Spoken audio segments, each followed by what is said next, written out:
yandinayo ndeyekuti ndakabata chikomba mufoni yemukadzi wangu. Saka chikomba ichi chakatanga kusenda meseji chiti kuinga kusadera mapoza chibva ndachipindura ndakati ndangachigezi. Saka chadaro chakabva chafona chachati halo ndakati halo chakati chava chadzoka futi kufacebook zvakanzi vari kudera foni yako ndiani. Saka ndainvestigesa ndainzoona kuti munhu abvudani ndakati ndangachigeza saka foni ngene vanhu zvanzi munhu adera apa munhu rume. Ndakati kana inenge yaderwa nditwani achibva afona futi akafona futi ndanda kutaurisa nekamwana manje pafoni yake zvakanzi halo ndakati halo zvakanzi ndiani ndakati iwo ndiwani zvakanzi ndivhale munonzweku ndakati vhale zvakanzi asori runhamba. Saka nhamba dzadzo dzakaseva kuti muzaya foni memukadzi wangu ndakadzitora ndinadzo iye akabuda mukadzi wangu akaenda saka ndakaramba chitara ndikanzi nhasi akumbotaura nefoni yako ndiani.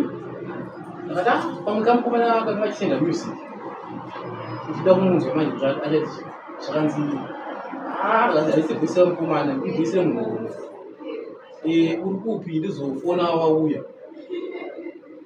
Ndakati pandiri bhizi unozofona 10 kuma zvakanzi ora ndichafona kusvikuma 88 madhamu wangu wauya paya chibva ndavabvunza ndakati pane munhu andikutaura naye apa mufoni wenyu ndiani wenyu. Vachibva vatora foni zvakanzi muzukuru wangu ikoko vaitobvunda ratidza kuti pane zvaiti. Ndakati muzukuru wenyu achitaura nyaya dzakadai so zukuru ada kuzouya akati ada kuzouya ndaenda kubasa inini. Zvakanzi muzukuru wangu ndakati muzukuru uyu anozikanwa nevabereki vako. Zvakanzi anozikanwa vabereki. Ndibva ndati takafona shuwa vanoti vanomuziva zvakanzi aita zvavafunga. Ndakati alright chibva ndatora foni chibva ndatanga kufona tsanga ndakaramba foni yavo chibva ndafona tsanga vadiki ndakaramba foni yavo chibva ndafonera ambulo ndakati halo mama makadii henyu zvakanzi kwedu makamira kwacho. Ndakati mama pane munhu akuzviti muzukuru wenyu anonzi David Mangombe munomuziva wenyu. Zvakanzi ina handimuzivi. Ndakati ndakati zvakanaka chibva ndakati. Saka patime ndefona ipapo aishaya kubvuta foni madhamu wangu. Ndakati ponozobvutefoni zvanzi aiwa ndipenditana nawo. Ndakati aiwa unogotana nawo chiini ndichida kuziva chokwadi. Chibva ndati alright zvakanaka. Saka patime idzi ichibva ndamuti fona ndauya achibva afona. Saka time yakafona paipai iye David Mangombe. David Mangombe ndoku munhu wokusanyatika dana Mangombe. Saka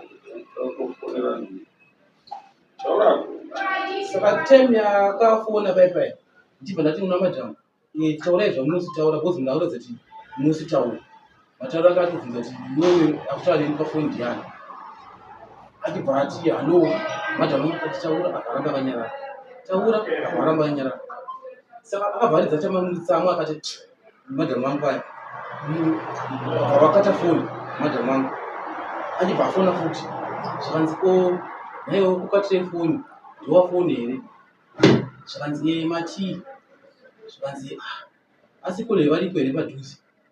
Zvakanzi varipo. Zvakanzi vapei foni kutaura navo.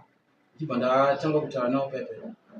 Ndakati zvakanzi sekuru sori kana mune zvamaona mufoni menyu ndomatambura ndinoita ya. Ndakati matambiro rudzii aya ina ndikuzivei makambotara nemi rimwe zuva.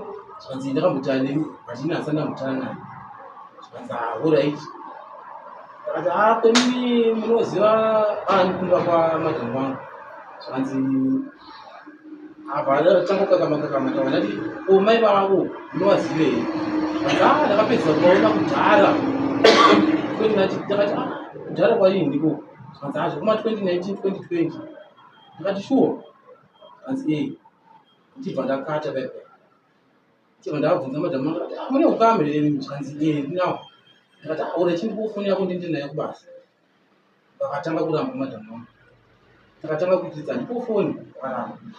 Saka ipapo ndakatanga kufunda David Weir.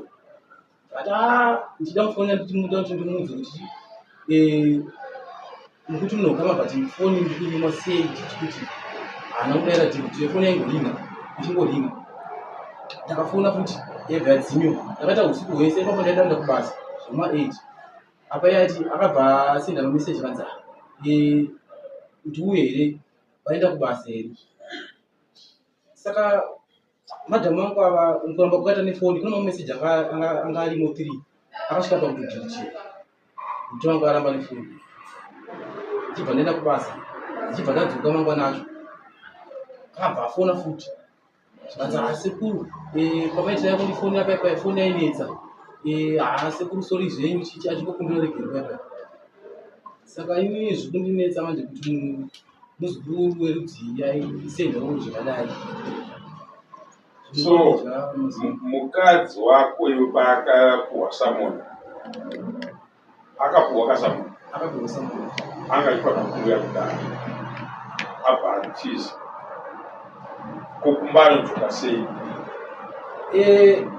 nezuva akanditi ndinoda kuenda kumba ndinoita zvehuku. Ndinoita zvehuku kumari waiwana kupi? Zvikanzi mari ndinayo. Saka ndakatenga firiji yesola nebhatiri yesola.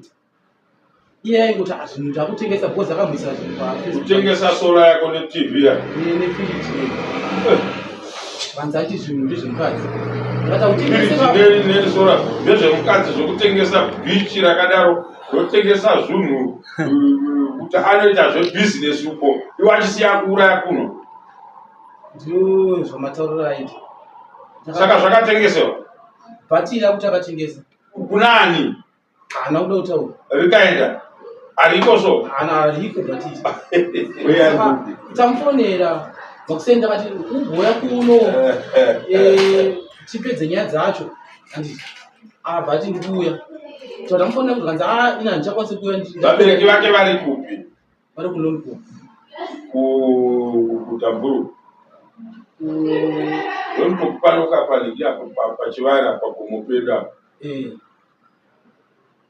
Mwana wokwani?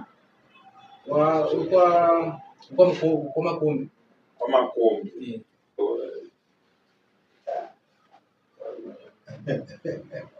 Atotengesa kutotsvaka kuita bhizinesi ari zveru iwo asiyauraya kuno.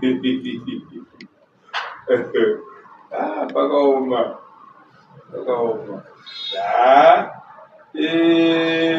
Kuno kwanenge ari kupi? Kunoku tikugara tese tachigara tese kumasi. Ndati kuno anenge ari kupi? Wakanomuwana kuroni kupi? Wakaonana naye kupi? Takasanganira namuno muChegutu. Ane kwaaigara? Aigara nasisi vake kumasi kumarengi kwedu. Vairojawo vakazobva. Saka kubva vakaita ndomutorana kwatakazoitawo. Vari kupi? Iye zvinofunga kwako angadai ari kupi? Chauri kudai wewe iye zvino kwauya kudaro against mukadzi chii? Ini mukadzi wangu inini nanchimuda. Ndichinomuda. Bozi ndakatomutaura ndakati ini kuda ndichikuda but ndinoda kuti munhu abudi kutaura chokwadi kuti munhu chii chaitika nemunhu. Bozi munoratidza kuti mimi vanhu mimi munotodanana. Takatoita akati toenda kudaro. Saka akazongotanga kuramba kuti ini kudaro handikwanisi.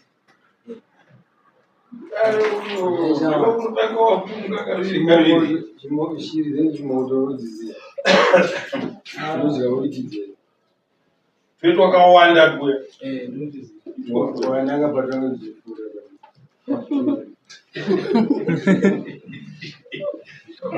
Buru mutani. Isu tatoda kuti tiite atisiye vanhu ivavo vakahwina as long ari mwana wemujurisdiction yedu.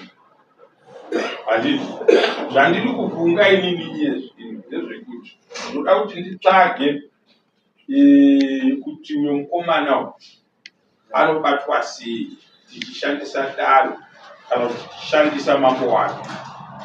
handiti masabhuku kunzvimbo kwavo kwavari ivava namangoti vacho.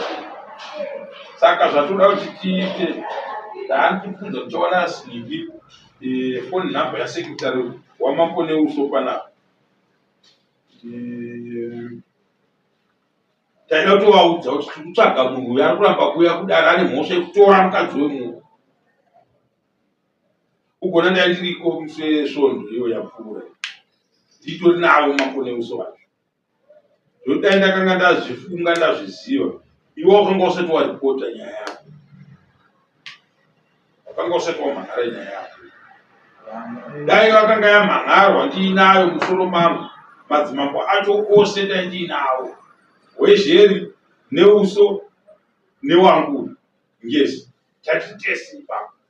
Dai ndakataura navo kuti munhu uyu tiri kumuda, osungwa namambo wake, vomuudza kuti uri kudiwa kwangezi kuda. Handiti kana zvanetsa munhu asevha, manje uyo haana kusevha. Dai ari wokuti munhu uyo asvika akapuhwa samoni oramba kuuya kudara, ariko tinongoisa mutongo kuno, toenda tonosevha mambo wacho kuti munhu wenyu uyu takamutonga asipo kudara. Tikamutonga nemhosva yekutora mukadzi wemunhu, anofanirwa kubhadhara mombe 5 dzekutora mukadzi wemunhu nehwai kwamambo. Saka mutongo wake ndeuyu. Tichisevhani mambo wake anodedzewa namambo wake, vomupa chii mutongo wake. Isusu toenda kuexecution yekunotora zvinhu ikoko. Handiti? Saka toda kuti tiende pekuti tione kuti pane rimwe dare